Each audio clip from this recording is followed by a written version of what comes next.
set an additional year of study to pursue, and had to do a master's thesis to earn. And then obviously ordination, the end of it was sort of why I was there in the first place. So 2 out of the 3 were intentional, and 1 was, buy one, get one free. Sounds like you do it for organization. Yeah. That was good. Yeah. All right.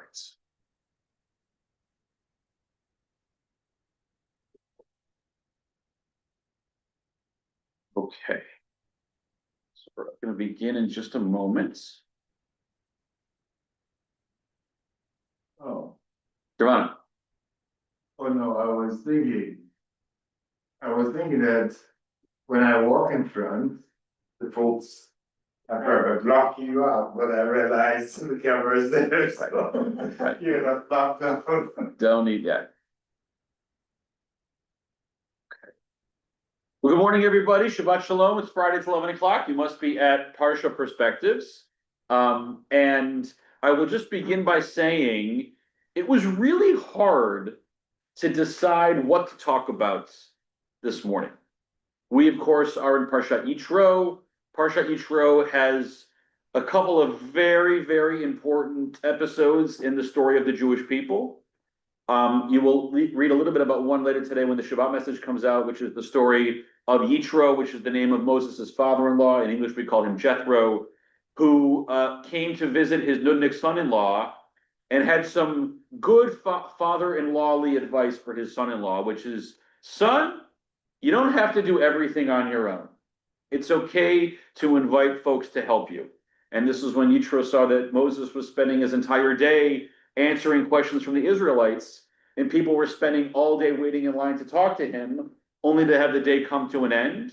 And then they had to go back home and start all again the next day because he couldn't get through everybody. And Jethro told Moses that maybe you want to appoint delegates who can handle some of the simpler questions. And so there was that whole episode in chapter 18. But then we get to chapters 19 and 20 and 21, which of course are the revelation at Sinai and the giving of the 10 Commandments.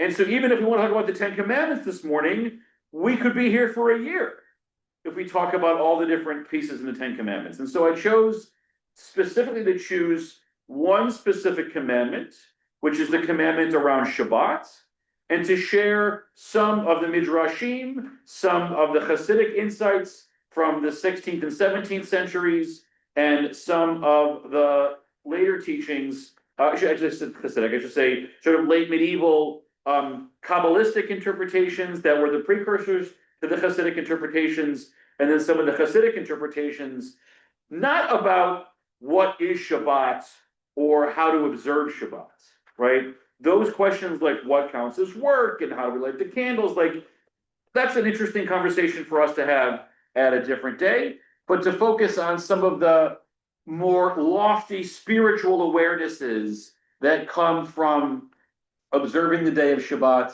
but also the role that Shabbat plays in our day-to-day life, not on Shabbat as well. So that's going to be our focus for today. I will invite everyone to join me in the bracha for Torah study. Baruch atah Adonai, Eloheinu melech haolam, asher ishanu b'mitzvotav v'tzivanu la'asok b'divrei Torah. We praise you, Adonai, our God, ruler of the universe. You make us holy with commandments and has commanded us to engage in words of Torah. As we engage in those words, I'm not picking on anybody. Now would be a good time to check your cell phone ringer to make sure to set on silence. It is, of course, a pretend Shabbat day, so we wouldn't want to use the phones because it's Shabbat, despite the fact that we're on Zoom and all that other good stuff as well. All right. Exodus chapter 20. Remember the Sabbath day and keep it holy. 6 days you shall labor and do all your work, but the 7th day is a Sabbath of the Eternal, your God. You shall not do any work, you, your son or daughter, your male or female slave, or your cattle, or the stranger who is within your settlements. For in 6 days God made the heaven and the earth and the sea, and all that is in them, and then rested on the 7th day. Therefore God blessed the Sabbath day and hallowed it. Clear?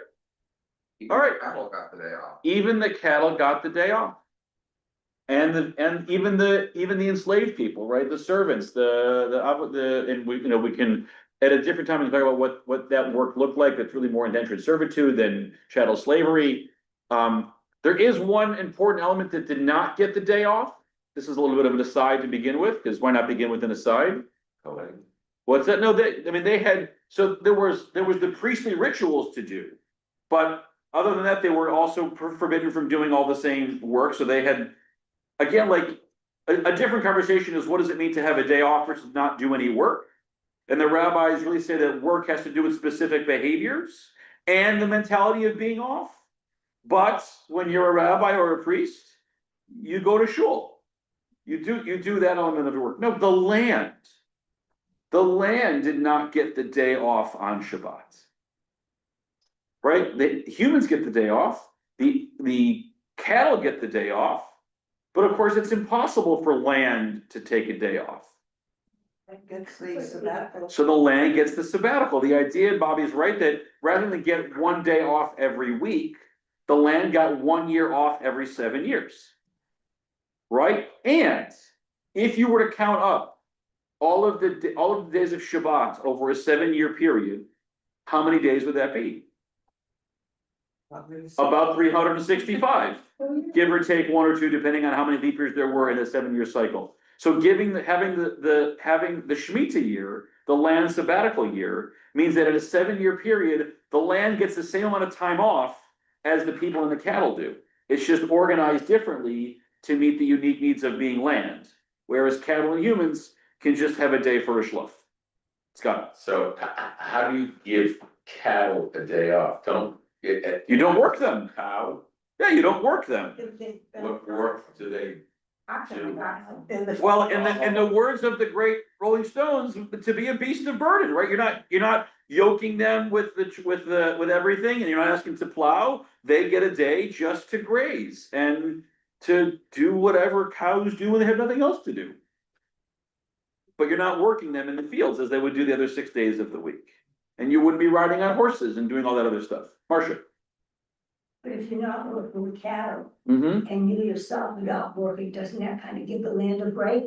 So the land is still nurturing the plants, right? You're not necessarily plowing or sowing every single day, but the land is still doing the work of sustaining the plants with nutrients. So that's the work that they can't refrain from on a Shabbat, but they can refrain from. If you're not sowing the seeds in the Shabbatical year, in the Shemitah year, then they're able to do it that way. It's a great question. All right, let's get into, and again, what I've chosen for today, there's not like necessarily a through line, or like I'm trying to answer a specific halachic question of how do we do Shabbat in this way. I'm just I chose because there's so many different interpretations and so many comments and so many insights, just some interesting notions about Shabbat that I gleaned over, like an 1800-year period of commentary that I pulled for today. So ask all the questions you got as we make our way through. So here we go. Yeah, Sylvia. Before we even get to it, yeah, go ahead. When I was a little girl and I did my little knitting, my father would not allow me to knit. Uh-huh. But I told him, but I'm not working. This is fun. This is something that I like to do. Okay. Why? You're asking me why? Yeah. Okay. Is it work? So the question of knitting is an example, right? Gets to this question of, and I'll try to answer this in 2 minutes so we can get into what I brought for today. The Torah says don't work, okay? It doesn't tell us what that means. Is work going to your vocation? And if your vocation is essential, right? If you're one of the priests, how do you refrain from work on Shabbat? Okay? And if you don't have a vocation, then how do you observe Shabbat if you have no work to do in the first place, right? So these are some of the questions that's rolling around in the mind of the rabbis. So when we get to the Mishnah in the year 200, and they ask themselves this question, how do we define work so we know what we're supposed to refrain from, so that we know that everyone has the opportunity to do some kind of refraining to observe Shabbat? And the way the rabbis answer that question is they look at the fact that the labor to construct the tabernacle was suspended on the day of Shabbat. And so they asked themselves, what were the types of behaviors that were necessary to build the tabernacle. Gathering of sticks, spreading of sticks, knocking things up, setting things down, lighting fires, extinguishing fires. But to speak to your example, one of the items that they had to make for the temple, for the tabernacle, were tapestries. How are tapestries made? By sewing and crocheting. They didn't do that on Shabbat. And so the rabbis added the idea of tying knots or untying knots as an example of malacha and as an example of work that we are not allowed to do on Shabbat. Even if it brings us joy, even if it brings us a sense of, now, this is where the tradition and the reform movement, I think, intersect with one another and might sit in tension. Because what our movement suggests that we think about is less the specific behaviors and is it or isn't it work, and more, are we engaging with Shabbat in a meaningful way? So, one way to engage in Shabbat is to just elevate your sense of spirituality, right? So worshiping and praying is an example. And if you can only worship or get to synagogue by driving a car or watching online, we think you should do those things. If crocheting is a place of personal enjoyment for you that would add to the oneg of Shabbat, that's a good thing. The way maybe to amplify that is to go from it being oneg, enjoyment, and adding kedusha, sanctification or holiness. What does that mean? To sanctify something, to hallow it, to make it holy, in the Jewish mind is to set it aside. So if you really want to make crocheting an act of oneg and kedusha on Shabbat, one way you could do that is to say, I am not going to crochet the 6 days of the week. I'm going to save my enjoyment of crocheting for the day of Shabbat, because it makes it both separate and enjoyable just for that day. Now, that is countercultural to the tradition, which would say, I'm sorry, you can't do that. You're tying and untying knots. But in the post-traditional world of the reform movements, the way that you think about that could be, I'm going to choose things that I'm only going to do davka, especially on Shabbat. If you were doing something like making kippot, Yeah, which is a holy well, yeah, activity, yeah. is that good? Is that bad? Well, so good and bad doesn't have anything to do with it. It's because the answer is in the eye of the beholder, right? If you're a kippot salesperson, then it would not make sense to do that kippot work on Shabbat. But if you like crocheting in general, and you're going to crochet throughout the week, but you're going to save the crocheting for kippots, for Shabbat, that's a way to set that specific type of work aside. It's the intentionality of doing things only on Shabbat, or choosing not to do things specifically because of Shabbat. That is the way that I think as a Reformed Jew, we can engage in a variety of behaviors with a sense of Shabbosdikkeit around it. And with that, I want to jump in. All right. So, I have chosen to present these opinions in chronological order, meaning we're going to make our way from the 200s to the 19th century in these commentaries. They may or may not be interacting with each other, but just know that they're building on each other. So, in the first generation or two after the fall of the Second Temple, in the same generation that brought us the Mishnah in the conversation that I just introduced with Sylvie, we have this thing called the Mechilta de Rabbi Yishmael. The Mechilta is one of the first midrashim that was written. It was written as a book in response specifically to the book of Exodus. It picks us up in the middle of the story of Exodus where Pharaoh and Moses are having their conversation. And it goes almost line by line through the book of Exodus, asking questions about the Torah. What does this mean? Why does it say this? What about this and what about that? Okay? So the Mechilta notices that it says in the second sentence, the second verse, 6 days you shall labor and do all your work. But the seventh day is the Sabbath for the eternal your God. And it says, that's curious. Is it possible for a man, right? Obviously only men did work back then, but we can make this universal today. Is it possible for a person to do all of their work in 6 days? How many of you get to Friday afternoon and think, there is nothing left for me to do? All the time. No. Okay, right? Most people, there are not enough hours in the day or days in the week to get everything done.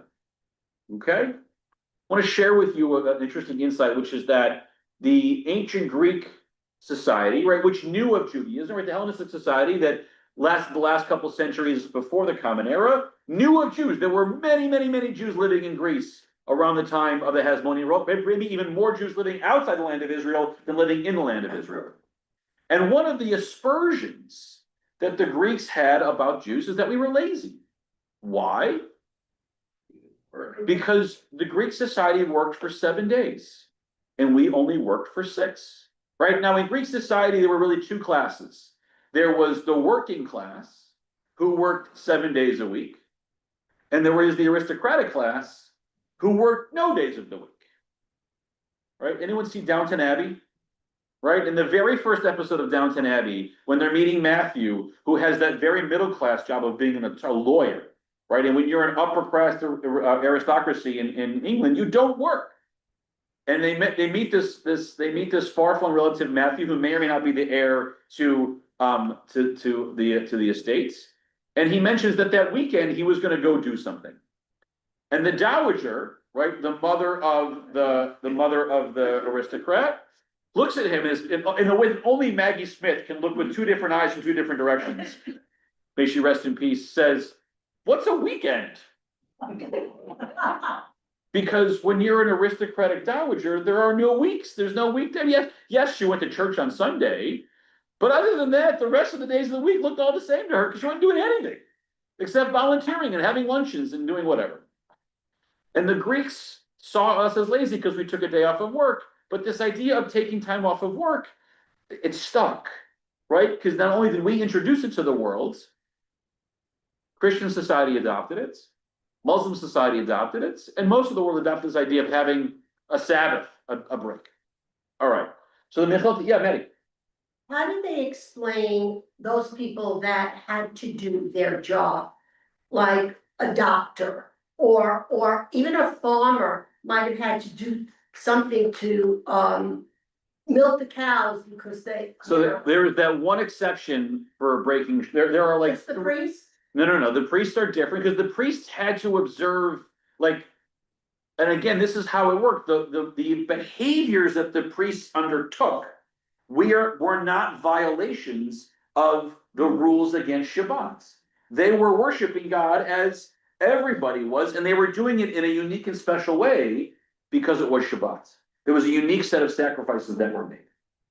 What is the one? There are like 3 exceptions to Shabbat. One is, of course, Brit Milah, right? If a child is born on the day of Shabbat and is born via a natural birth as opposed to a cesarean, that child's bris will be on the 8th day, which will be on the day of Shabbat, and that is okay. So that act of Brit Milah supersedes Shabbat, even supersedes Yom Kippur, because it is biblically ordained. On the 8th day you shall. End of story.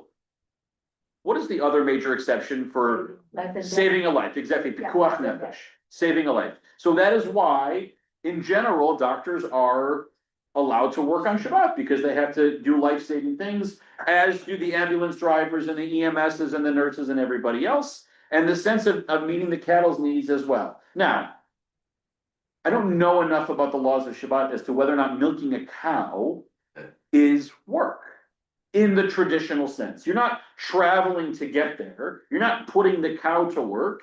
You're just expressing milk. Not sure whether that even counts as a violation. You wouldn't put that cow to then go work in the field, though. No. So that's how. All right. What was the third, please? You said there were 3. The other one is that I know for sure is like if the building is on fire, you can take the Torah scrolls out of the building, which otherwise would be a violation of moving from the private domain to the public domain. Not in the same way. No, because you would never sacrifice a human life to pick the Torah scroll. So, all right. So the Mechilta asks, is it possible to a person for work in 6 days? It's obviously a rhetorical question. The answer is no, of course not. but this is where the rabbis felt they needed to intercede. If it's impossible to feel like our work is done in 6 days, how do we fulfill the teaching that we shall work for 6 days and take a day of rest? And the rabbis answer, the meaning is that you should rest as if all your work has been done. You need to put your feet so high up to tell the world, I haven't a labor care in the world on Shabbat. I'm not supposed to worry about my work. I'm not supposed to think about my work. For these 25 hours, it's as if all my work is to be done and there is nothing left to do. And when I light the Havdalah candle, now I remind myself that my laundry list of things to do will take me through next Friday. And then some. But it just gives us this wonderful sensibility of what mindsets am I seeking to create for myself on that Friday afternoon. If it can't be done by Friday afternoon, it does not exist in my mindset on Shabbat. You know, they were so smart about mental health. Yes. This is really, you know, family time and you know, a release, a recharge. Yeah. So, fast forward now 200 years, still in the land of Israel, in the early Talmudic period. Spencer?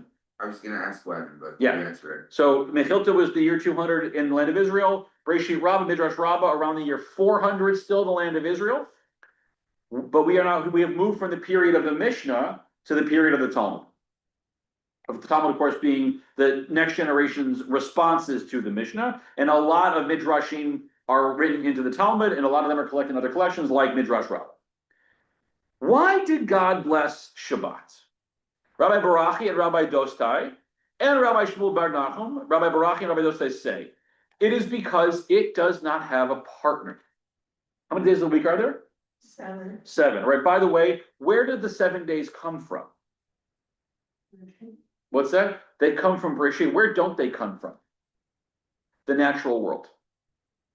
Okay? What is a day? no. Sunset or sunset. The day is the time it takes the earth to do one rotation on its axis. Right? We can mark it from sun up to sun up or sundown to sundown. We measure in 24 hours, but the 24 hours is a way to divide that day. The day is the natural revolution. And what is a month? Lunar cycle. The moon doing one revolution around the earth. And what is a year? The earth one revolution around the sun. What is a week? Where in the natural world can we define the week? We cannot. It is not a natural phenomenon. Where does the idea of dividing our time into a measure of 7 days called a week come from? From Breshit. God created this way of measuring time and did so with an odd number of days. And so the rabbis are saying, that's curious. The days each have a partner. Sunday has Monday, Tuesday has Wednesday, and Thursday has what they call Erev Shabbat, which is Friday. Right? In Hebrew, they just call them first day, second day, third day, fourth day, fifth day, and sixth day. But Shabbat has no partner. Rabbi Shmuel Bar Nachum says it is the blessing of Shabbat in that it cannot be postponed. Festivals can be postponed, Yom Kippur may be postponed, but Shabbat cannot be postponed. There is something, and remember, what did I say about what does it mean to sanctify? Set aside, different, special. For those of you who grew up with Sesame Street, which one of these things is not like the other? Shabbat obviously belongs, but who watched Sesame Street as a kid? Anybody? Right? And they had the 4 boxes, right? You got Sunday, Monday, you got Tuesday, Wednesday, you got Thursday, Friday, each day is with their partner, and then Shabbat is all there by herself. And so the reason why Shabbat gets blessed is to set it aside as being special, unique. In some ways it doesn't have a partner, some days it doesn't need a partner, and some days it's special because it has this notion that it's always on that day no matter what. A lot of the festivals can be moved around to be observed. By the way, so for example, what is the most spiritually heavy day on the Jewish calendar? Shabbat. No. Oh. The more like Tisha B'Av, right? The ninth day of the month of Av, the day that commemorates the destructions of the temples and a bunch of other terrible things. It's on the ninth of Av. That's what the name means. Except when? Except when the ninth of Av falls on Shabbat and you observe it on the 10th. Because you can't take away from Shabbat by going into a day of mourning. And Yom Kippur, when do you? Yom Kippur is a Shabbat. So the rabbis were like, if you were unable to observe Shabbat to Yom Kippur for whatever reason, there are rules about how to observe it later, but it's not in the same way. It doesn't get moved like Tisha B'Av does. But Shabbat is this unique and special day. Yeah, Spencer. Don't we celebrate a lot of festivals? Obviously, Yom Kippur is really a festival, we celebrate a lot of festivals on Shabbat, they start and Who's the we? Jews. No. We start and end them.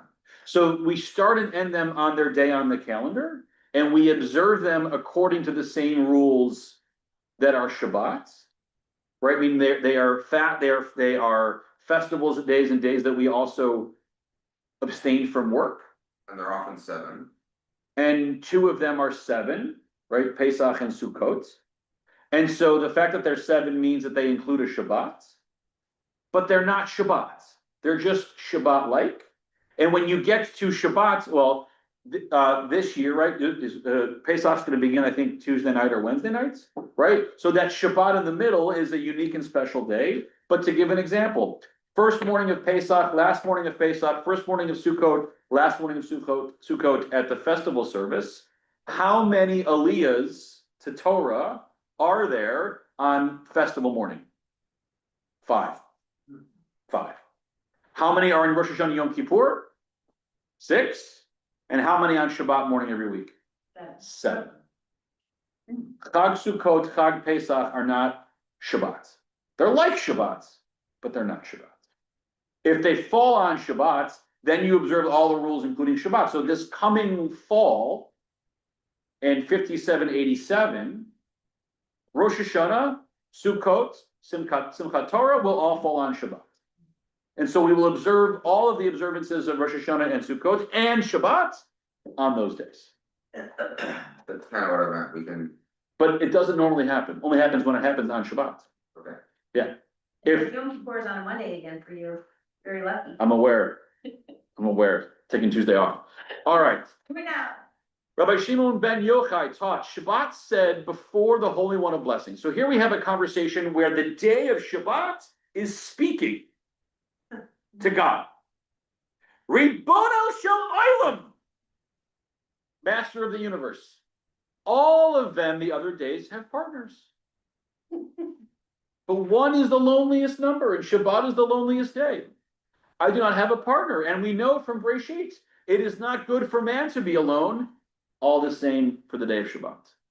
So the Holy One of Blessing said to it, the congregation of Israel is your partner.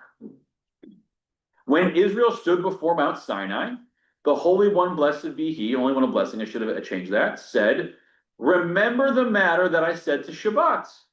The congregation of Israel is your partner. That is the reason, the meaning of the statement in the 10 Commandments, remember the Sabbath day to keep it holy. We, from the beginning, from that first day, that first week of creation, when God, we read this every Friday night before we say Kiddush, and the heaven and the earth were finished and all their way. And on the 7th day, God blessed the day and kept it holy, right? When God does that sanctification of the 7th day in that first week of creation, what God is doing by blessing Shabbat is recognizing it is without partner and setting it in unique relationship with who? Bnei Yisrael, the children of Israel. Right? That relationship is ordained in the beginning of the 2nd chapter of the book of Genesis. And so we get to the 20th chapter of the book of Exodus, when God is speaking to the Israelites from Mount Sinai, what does God feel compelled to remind us? That we have this unique relationship with Shabbat and a unique responsibility towards her. Which is why it says, Zachor, remember, right? God is not ordaining Shabbat to the 10 Commandments. God is reminding us of the ordination that has already happened and the responsibilities that we need to take. So Cool, yeah, clear, Baruch, capish? Yeah, When I think of Shabbat, I think of the time when the Shekinah is present, Mhm. is that the partner of Shabbat? no, Okay. no, I mean, listen, not with this example, right? So one thing to keep in mind is that the rabbis are very comfortable offering multiple answers to the same question, right? Who is the partner of the Jewish people? Oh. God is the answer that I normally think, right? We're married to God, and what is our ketubah? The Torah. Well, now we're engaging in bigamy because now we're saying the Shabbat is our partner, right? The rabbis are very comfortable having multiple answers to the same question, right? So we are Shabbat's partner, we are God's partner. The Sabbath bride enters on Shabbat Eve. The Shekhinah has a special presence. All these things are true all at the same time. So, but in this example, it's not talking about that. It's talking about something else. All right. Moving forward, a significant amount of time to the teachings of Rabbi Ovadia ben Yaakov Sforno in Italy in the 1500s. He was born around 1470. He died in 1550. And so most of his work happened in the first part of the 16th century. And this was a time where, this is where the time that Kabbalah is starting to bubble up. But he's a little bit west of there. The infinitive mode, what is he referring to? He's referring to the grammatical construction zachor, remember. The fact that it's given as this challenge, as this command, zachor, at Yom HaShabbat, remember the day, tells us that we are to be aware of the Sabbath every other day of the week, right? It's an all the time thing. Are we to be remembering Shabbat only on the day of Shabbat? No. We should be aware of Shabbat on Tuesday and Monday and Wednesday and Thursday and Friday and Sunday. You may have heard me say that there was always a greeting to offer people vis-a-vis Shabbats. That starting on Wednesday morning, when you finish your interaction with someone, it is appropriate by Wednesday morning to wish them a Shabbat Shalom, in case this is your last interaction with them before Shabbat. And so from Wednesday morning until obviously through all day of Shabbat, a Shabbat Shalom is an appropriate thing to say. And when Shabbat ends, we offer a greeting, which is not about Shabbat, but it's in response to Shabbat, Shavua Tov, right? Wishing someone a good week. And until when can you offer someone a greeting of Shavua Tov? Tuesday night. Tuesday nights. So before you go to bed Tuesday night, you can wish someone a Shavua Tov, and you wake up Wednesday morning, and you can wish them a Shabbat Shalom. Have the Israelis known this? I don't remember. That's up. Yeah, for sure. They don't always do it, and it's more common in an observing community than a secular community. But traditionally, there is always a Shabbat-oriented greeting that you can offer either at the beginning of a conversation or at the end. Which is an example of what Sforno was teaching us, which is that our remembrance of Shabbat is not unique to Friday at noon until sundown on Saturday. It's that we live our lives with respect to where are we vis-a-vis Shabbat. Even while involved in our daily routines. This is also the same mode chosen by the Torah for the men that we be forever mindful of what Amalek, our arch enemy, did to our forefathers, Zachor, after they crossed the sea on dry land. The same is true of the infinitive mode chosen by the Torah, which urging us to remember legislation pertaining to the month of spring, the month of redemption, that we should carry these awarenesses with us at all times. How many of you have been married and had a ketubah and remember the Hebrew formula for the day on the ketubah? I didn't think so, but that's okay. The traditional ketubah begins with setting the date of the wedding, starting with the day of the week, and then the day of the month, and then the year, and then the place. Most of the ketubot that I'm a part of are for weddings taking place as Shabbat is ended on Saturday evening. We fudge it a little bit if it's not quite yet. But Saturday evening and Sunday are in our community when most weddings happen. By the way, in religious communities, they tend not to be, because it's impossible to have a wedding on Saturday evening with all the restrictions on Shabbat. The common day for weddings in the religious community are Thursday nights, and sometimes on Mondays as well. How does a typical Saturday night wedding ketubah begin? Biachad b'Shabbat, which translates in English into on the first day of the week, right? And to take Susan's inquiry about modern Israel, in modern Israel, how do they call Sunday? Yom Rishon, the first day. Yom Rishon, first day. Yom Sheni, second day. That's the names, how the dates are named. There's no name of the day, they just count the numbers, right? Because of course, all of our day names are from Roman gods. Why would we have that in Jewish? Right? We don't need that. So the modern way is to number them day of the week, Yom Rishon. But in the traditional mindset, in the mindset of creating a religious document, recording a wedding, the way you refer to the week is with the word Shabbat. Biachad b'Shabbat, literally meaning on the first day of the Shabbat, or on the second day of the Shabbat, or on the third day of Shabbat, or on the fourth day of the Shabbat, or on the fifth day of Shabbat, or on the sixth day of Shabbat, which makes no sense unless Shabbat is a metaphor for a week. Shabbat in that context means the week, because what is Shabbat the centerpiece of, even at the end? The week. The week. And so when we're at a wedding, we're reminding ourselves that no matter what day of the week it is, we should be thinking of ourselves in some context, in some way, in relationship to Shabbat. Margaret asked in the chat, doesn't the same requirements, I'm sorry, Margaret, I don't understand your question. Maybe I'm going to ask you to type it again, because I think it's sent before you asked the entirety of your question, but I'd be happy to answer when it gets fully fleshed out. This notion that we carry Shabbat with us in our pockets and in our mindset throughout the week, which of course we do, right? You're always thinking about, what am I doing for Shabbos? Where are we having Shabbos dinner? Where are we going next Shabbos? Who's coming for Shabbos lunch? Where am I getting my challah from this time? What are we serving? Who do I want to try to sit with at shul? Who do I want to avoid at shul? What am I going to wear? Right? And of course, a big piece of this, and this is something that I'm going to suggest is traditional that we can bring into our lives, is I just bought a new dress. And I'm looking for a time to wear it for the first time, or a new suit, or a new tie, or a new whatever. When would be the appropriate date to debut a new garment? On Shabbos. Right. I love that this is a parallel to marriage, because a lot of times when people are in counseling, especially the woman will say to me, I'm invisible.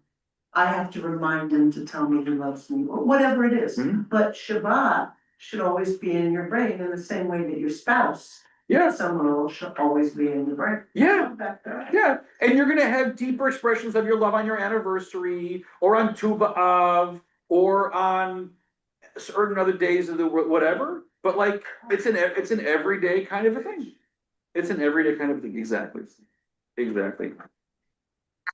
Can you hear me? Because I can't figure out how to raise my hand. Yes, go ahead, Margaret. But what I was going to say is, when you started to read the way the ketubah is written, it sounds like it's the same thing when people get a get, that it's the time, the place, the river, all that stuff. Exactly, right. I mean, this is formulaic, right? Because these documents do have a certain legal purpose, right? Contracts say when they were entered into, by whom I mean, there's certain details that have to be recorded. But the reason why I refer to that is because that's an example of where there's a lot of different ways to say what we now might call Sunday or Erev Shabbat, right? But the fact that our tradition in this traditional document that is both legal and spiritual leans into the spiritual form of the text as opposed to the legal. I will be honest that one of my disappointments as a rabbi is that not all of the modern ketubah makers know or care about this, right? I empower couples I'm working with to really have a lot of flexibility in choosing where they're getting their ketubah from, but I think that there are better and worser purveyors. And the ones that I don't like, and of course the art, this is not about the artisticness of it all. The art is beautiful, it's the text.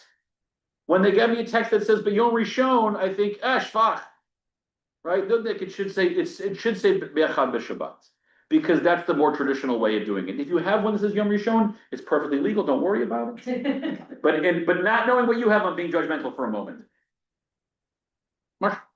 Like a standard, they do like a template. So there is a standard traditional one that whose text was outlined in the Talmud that tells us that on this date, this groom acquired this virgin, widow, convert, or divorcee, only 4 options, from her father for these considerations, including if it's a virgin, 100 pieces of silver, and if it's a widow, a divorcee, or a convert, 50 pieces of silver. Okay, now, as an aside, in the 6th century, that was a deeply progressive and feminist document because it guaranteed protections of the woman that other communities did not.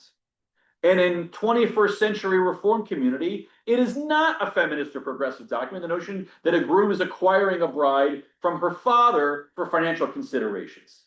Okay, so a lot of couples choose not to use that text, and I am okay with that. But so then the modern day ketubah makers begin with the formula of date, time, and place and name, and then when they say, and this is what happened, they say these people entered into the covenant of marriage because of mutual respect and compassion and consideration, and they promised to celebrate together and mourn together and build a Jewish home and all those wonderful things. And there was not a standard one of those. Scott. So you said there were 2 different references to the date in Hebrew, but I don't understand Hebrew. So It says on the first day of the week, and then it will say on the 17th day of the month of Av, in the year 5786. and now what is the other new one saying that you don't like? So as opposed to in Hebrew saying Bi'achad b'Shabbat, on the first of Shabbat, some will use the modern Hebrew B'yom Rishon, on Sunday, right? Which means the same thing, but referring to Sunday as Yom Rishon, using the modern Hebrew form way that you would say it, misses the spiritual elements of Zachor the Shabbat, that in one of the ways it plays out is in the traditional way that the ketubah text is formulated.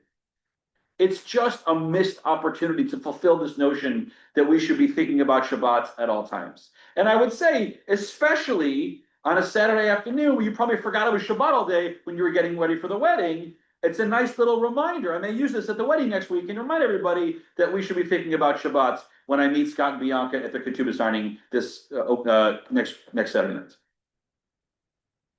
All right. The reminder to remember the Sabbath constantly was intended to ensure that you observe all the commandments associated with the day. Even the order to work 6 days is intended to ensure that by concentrating on the need to make a living during those days, this will enable such people to take their minds off of such mundane matters on the Sabbath. So this is in alignment with, but a little bit different from the Mechilta, right? Who says, listen, we want to clear our minds of concern for work on Shabbat. And so we're going to work really, really, really, really hard on the 6 days so that we have the wherewithal to not work on the 7th day, right? This was a challenge, by the way, for the early American Jews who came here because they knew they weren't supposed to work on Shabbat religiously, but they also entered into, we'll call it 18th century Connecticut, who had laws against working on Sunday because that was a Puritan community. So now you're in a situation where you are a Jewish something or other, right? Some kind of business person. You're a blacksmith or you own a candle shop or whatever it may be. Your Christian neighbor, your Christian competitor is going to work 6 days a week Sunday, Monday, Tuesday, Wednesday, Thursday, Friday, Saturday, and is gonna take off on Sunday. And has the political power to make it so you can't work on Sunday. But you can't work on Saturday. So you have to try to make a living working 5 days when your competitor can work 6 days. It's a little challenging. Which led the early reformers to say, well, two things. One, listen, if you gotta make a living, you're gonna make a living. And that's what they considered briefly moving Shabbat to Sunday, but that did not take, but it was considered. What time? What time? Sundown to sundown. No, 17th century, 16th, Oh, no, this is late 19th century. 19th century. Yeah, and late 19th century Germany and early 20th century America. Yeah. That's what Reform Judaism is. That's what- like Germany. Exactly, right. So it was the early reformers who said an easy way to really make modern Judaism in alignment with the Christian world would be to move our Sabbath to theirs. But cooler heads prevailed and said we can do both. All right. Moving forward into Shnei Luchos Abris, Isaiah ben Yaakov, Halevi Horowitz, late 16th, early 17th century Kabbalistic Polish rabbi. One of the great Ashkenazi thinkers about Torah.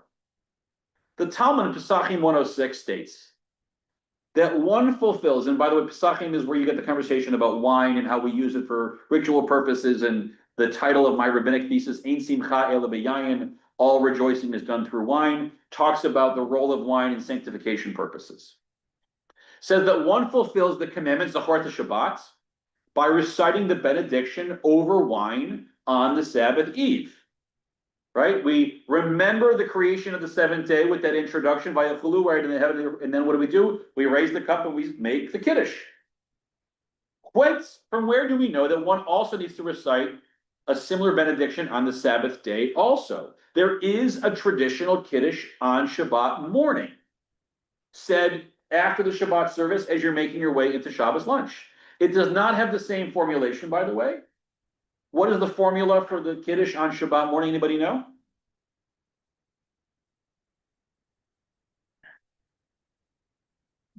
You recite the words of Vishamru, and then the one-line blessing, Berei Pri Hagafen. So we're remembering the need to observe Shabbat, right, which Vishamru teaches us, and then we bless the juice. We're not sanctifying the day in the same way, but we're bringing awareness to it. This is why the Torah says in the verse, remember the Sabbath day and keep it holy. One sanctifies the Sabbath by speaking about its sanctity during meals while enjoying this day of rest. In the absence of wine, by the way, if you don't have wine, you can make kiddush over bread, since bread also contributes to one's feeling well and contented. Although, and I would agree with this, not to the same degree as drinking wine. Right? Wine, we read in the Psalms, gladdens the human heart. Wine is an indulgence. Wine is part of what's called the Mediterranean triad of grapes, bread, and olives. And so there's a lot of use of wine in the Mediterranean communities for sanctification. All right. When the Sabbath ends, we are also required to speak of its holiness and to signify that there is a difference between the holiness of Sabbath and the secular nature of the days following. So, how do we mark the end? Sylvia, you okay? Yes, I'm Okay. How do we mark the end of Shabbat? With Havdalah, and what ritual items do we use? Candles, spices, and wine. Okay? You don't drink the wine. You do drink the wine. And then Yes. Oh, yeah. So what's interesting, just real note, is that we light the candle, we say the wine blessing and do not drink the wine. Yeah. We say the spice blessing and we smell the spices. We say the candle blessing, and then we said the blessing for desanctification, the blessing for separation of Havdalah, and then you take a small sip of the wine just before you dip the candle in it. Don't reverse that, by the way, it tastes terrible. But the rabbis do not permit the recitation of Havdalah over bread in the same way that they permit the recitation of Kiddush over bread. I have a question about Havdalah. then. Yeah, So after you say the blessing, you're supposed to sip it so you don't waste the blessing. Mhm. Why do you delay it? Because you're marking the ritual all in one. It's the extinguishing of the candle. And so because the rabbis make things up sometimes. I mean, that's really like, this is how they like, if we have to bless the wine to use it. And so, but we want to have it be one ritual act of the dipping and the drinking together, right? And there's all kinds of ways that the rabbis make up unique cases, right? Including, by the way, the lighting of Shabbat candles, right? The typical custom for mitzvahs is you say the bracha, you do the mitzvah. You say the bracha, you put on talis. You say the bracha, you hang a mezuzah. You say the bracha, you learn some Torah. You light the candles, you say the bracha. Right? We light the Shabbat candles first, before we say the bracha. That seems backwards. Now, there's a reason why. Supposed to do it this Sabbath, it's just, we got it. Does the Sabbath begin when you light the candles or when you say the bracha? When you say the blessing. Both. Either one of those actions invokes now the laws of Shabbat. So, if you say the bracha, it's now Shabbat. What can't you now do? Yeah, Light the candles. Okay. So, we light the candles before Shabbos. We pretend the candles are not lit. Really? Really? That's why. We pretend the candles are not lit. Okay. We say the bracha. Candles. No, yes, we're Shabbat hugs and bringing in the spirit. No, it's practical. We're pretending it's not lit. Why do we cover the challah? So it doesn't feel bad that it's. Wait, that's what they taught me in third grade. Because the challah Yeah. gets jealous it's last. Nay, nay. I mean, yes, and there are very strict rules about what blessings you say when you are eating foods. And there's a certain order of prioritization. In Orthodox Jewish day schools, they will do this thing called bracha bees, where like a spelling bee, they will go around two at a time, and they will give the children challenging food combinations, and they have to tell the mored, the teacher or the rabbi, what's the appropriate blessing or blessings in what order you're supposed to say over an ice cream sundae with strawberries. Okay? It's a very convoluted, complicated system of doing things. Okay?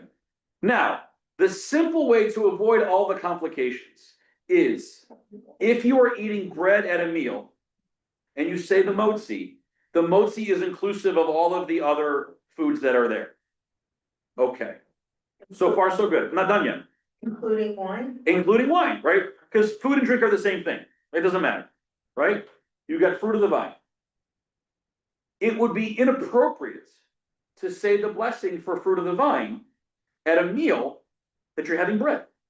Because the practice is, the halacha is, if you're having bread, you say the motzi, it includes all the fruits and vegetables and everything that are there. It's not Shabbos. There's no bread. You cover the bread so that on your table, it's appropriate to say the blessing for the fruit of the vine. Because if the bread were there, it would be inappropriate to say it. And then you take the covering off, and now you can say the motzi. There's definitely a checklist.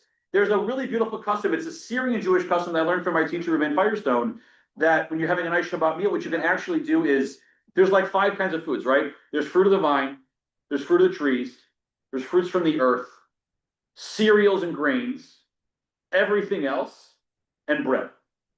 Okay? And so in a lot of Syrian custom tables, what they will do is they will have a little bit of all of those. And so they'll make kiddush, that's the fruit of the vine.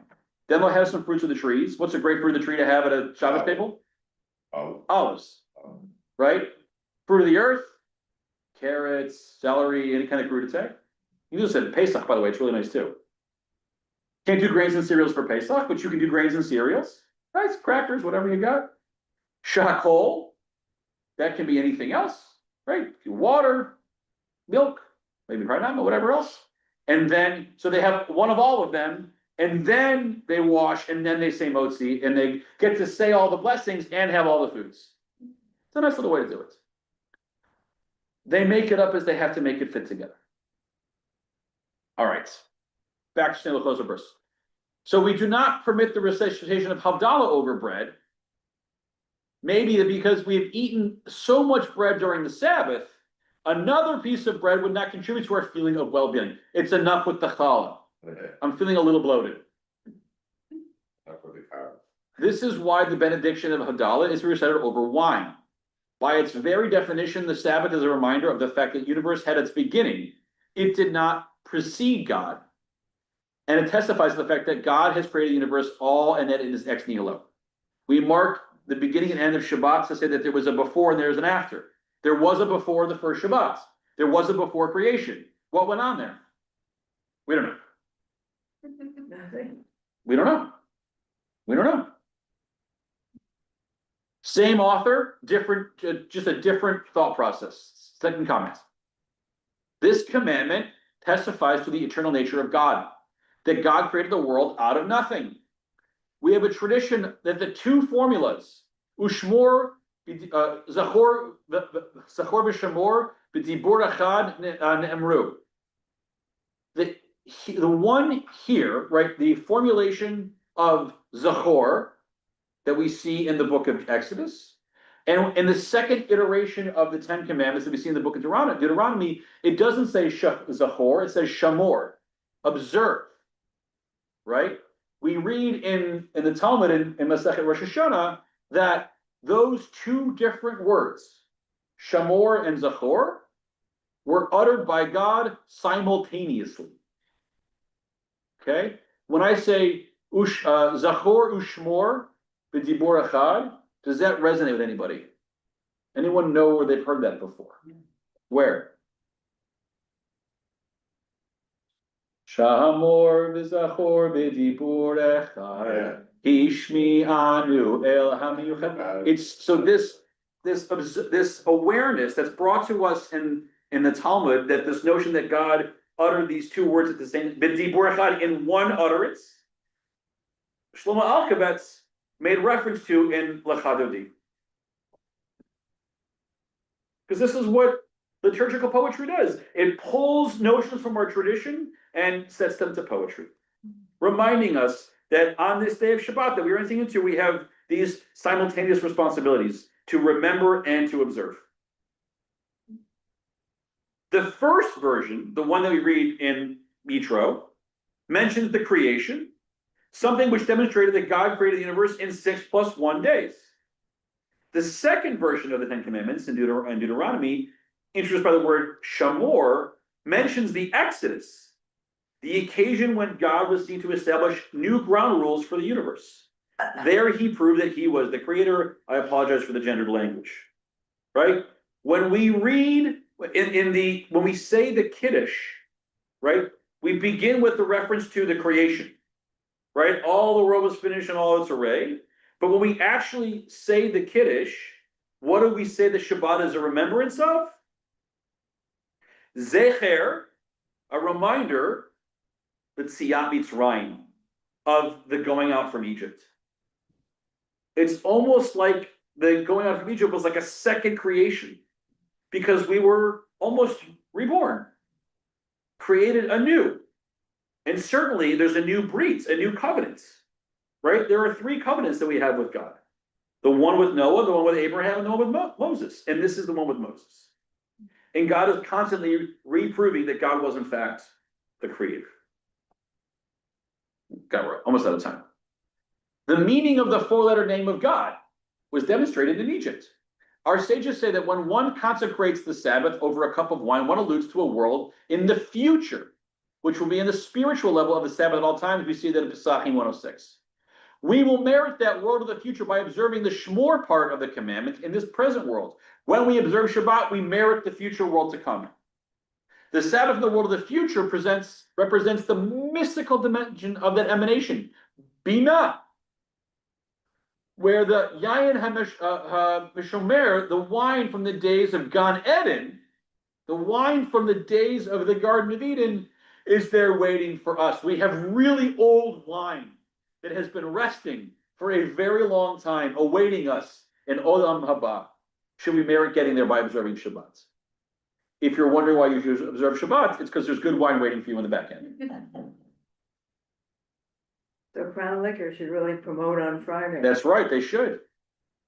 An additional reason why the Torah tells us to remember the Sabbath is mentioned in Midrash 92.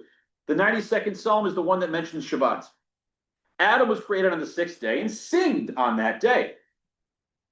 Along came the Sabbath and acted as an advocate for Adam in front of God.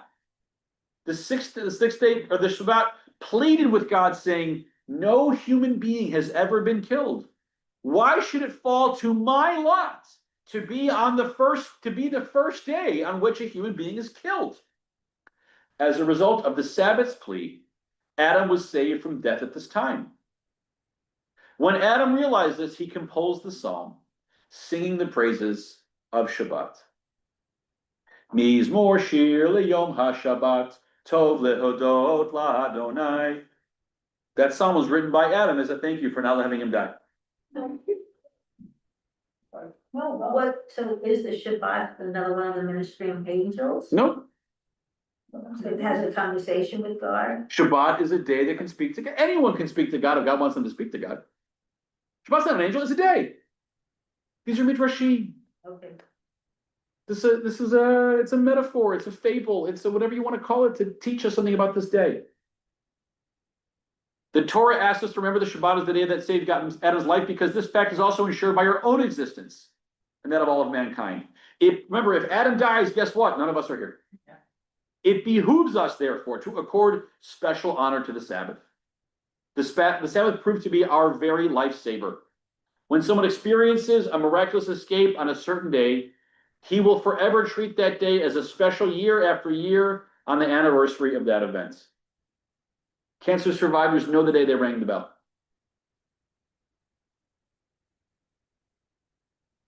It goes to with positive things. For sure, anniversaries are great. Yeah, you don't forget the day someone was born. Right. In this instance of the miracle did not only occur on the Sabbath day, but the Sabbath itself was a lifesaver. It is therefore important for us to remember this very week. The Torah wishes us to remember that the Sabbath day is a totally different category from all the other 6 days of the week. Last but not least, the Sfas Emes, 19th century, Polish Hasidic master, Gera Rebbe. In Shmois, it says, remember the Shabbos day and keep it holy. The Gemara in Beitza teaches us that one should set aside a nice portion for Shabbos from what they find during the week. This means dedicating the internal, sacred aspects of everything to Hashem. Shabbos represents the source of life in all things, the divine life force from Hashem. Similarly, Yosef, the tzaddik, who guards the covenant, embodies this internal holiness, as was previously mentioned. Remember the Shabbos day to sanctify it. This teaches us that through the remembering Shabbos, holiness is enhanced. The explanation is that Shabbos is very elevated. However, as much as Bnei Yisrael remember Shabbos and guard themselves from impurity and negativity during the week, to be ready to receive Shabbos with purity, they draw down the holiness of Shabbos into this world. The cleaner you are during the week, the better you are during the week, the more holiness you bring into the world on Shabbos. And the more rotten you are, the less meaningful Shabbos will be. Is that punishment? That's where it comes. It's all those things. Our sages taught us to honor the Shabbos by wearing clean clothing. The extra soul that we get on Shabbos requires a holy and pure body, which is the cover and clothing of the spirit for the soul within. The preparation is dependent on the weekdays. 6 days you shall work and do all your work, meaning the work should feel of is complete. But that work is also preparing for Shabbos. Then on the 7th day, it is Shabbos for Hashem. When Shabbos arrives, one must not yearn to receive it with purity. By doing so, even on that one moment, it's as if all your work is complete. Bobby. What does it mean, the extra soul? So there is a notion that we get an extra, just like there was the extra portion of manna that came down for Shabbat, that we get an extra soul that we are given on only for Shabbat, that comes down and goes back every week. What's that? Yeah, it's a loner. It's a loner. Well, if we are doing all this great work to make room for more holiness on Shabbat with our good, we need somewhere to put it, and it goes in the extra soul. So it's twice as hard to die? No. No. Unfortunately, the heart works in the same way no matter what. So How, just a, it is probably too long of an answer for a question like this now. But how do you reconcile all of this language with the way that the Reform movement observes Shabbat? So that's a really good question. For those who may not hear, Fern asked the question, how do we reconcile this deep spiritual element of Shabbat with the way that Reform Jews observe Shabbat? And my really firm answer to that is that if we set aside the late medieval or late antiquity, early medieval notion that Shabbat is this cessation from these behaviors, it actually frees us up to do a lot of this work really well, right? Now, I'm not going to tell you that our tradition says that you shouldn't go to your work if you have to work on Saturday. But nothing in our Reformed theology or ideology says that you should ignore the fact that it is Shabbat because you have to work. It's how do you bring Shabbos into your life on that day, whatever it is that you have to do. You got to go watch your daughter do dance. How do you bring Shabbos to that? It's not Tuesday, it's Shabbat. You got to go to work. How do you bring Shabbos into that? You're going to go home and watch TV with your spouse. How do you bring Shabbos into that? There's 1,000 ways you can do that. What you're not allowed to do, even in the Reform mindset, is not be aware that it's Shabbat. That's where you are just not fulfilling the obligation. Now, we don't fulfill obligations every day. It's not life and death. But that's how. Marshall, last question, and then we got to wrap up. No, never mind. Good Shabbos, everybody. I got it. Well, can't done.